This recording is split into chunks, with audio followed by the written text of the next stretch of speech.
নমস্কার বন্ধুরা, আজ আপনাদের সামনে নিয়ে এসেছি এমন একটা পুরনো রেসিপি যেটা ছাড়া বাঙালি লুচির স্বাদ পায় না, আলুর দম।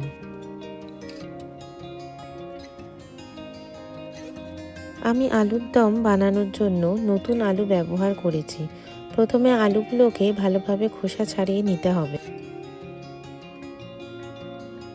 খোসা ছাড়ানো হয়ে গেলে একটা পাত্রের মধ্যে জল নিয়ে তাতে আলুগুলোকে ঢেলে 1 চামচ লবণ দিয়ে ঢাকা দিয়ে ফুটতে দিতে হবে।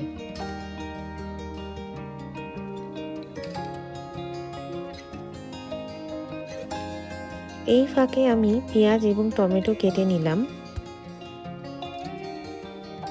আলুগুলোকে 50 to 60% সেদ্ধ হয়ে এলে সরিয়ে রাখবো।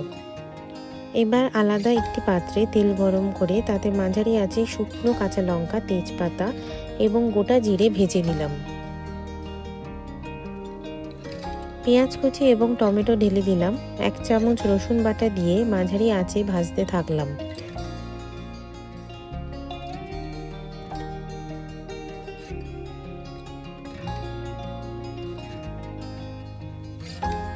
রংটা একটু গাঢ় হয়ে এলে জিরে গুঁড়ো, শুকনো লঙ্কা গুঁড়ো, ধনে গুঁড়ো, আদা বাটা আর কাঁচা লঙ্কা দিয়ে মাঝারি আঁচে মশলাগুলোকে কষিয়ে নিলাম।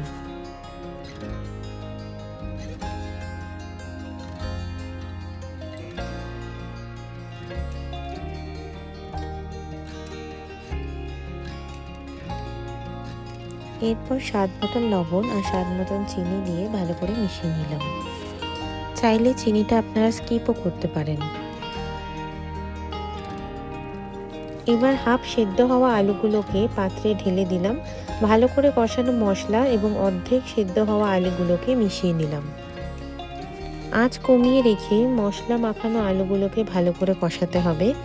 এবার 1 বাটি গরম জল পাত্রে ঢেলে নিয়ে মাঝারি আঁচে বসিয়ে রাখলাম 15 মিনিট। আলু সেদ্ধ হয়ে গেছে। গরম মশলা এবং কড়াইশুঁটি ঢেলে ভালো করে নাড়িয়ে ঢাকা দিয়ে গ্যাস বন্ধ করে দিলাম।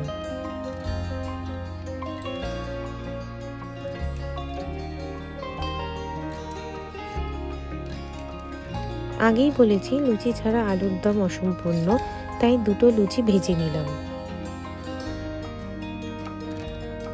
ওপর থেকে সামান্য কাসুরি মেথি ছড়িয়ে দিলাম। আপনারা চাইলে কাসুরি মেথিটা স্কিপও করতে পারেন। কমেন্ট করে জানাবেন রেসিপিটা কেমন লাগলো। এরকম রেসিপির জন্য ফলো করুন আমার চ্যানেল হোল স্পাইসেস।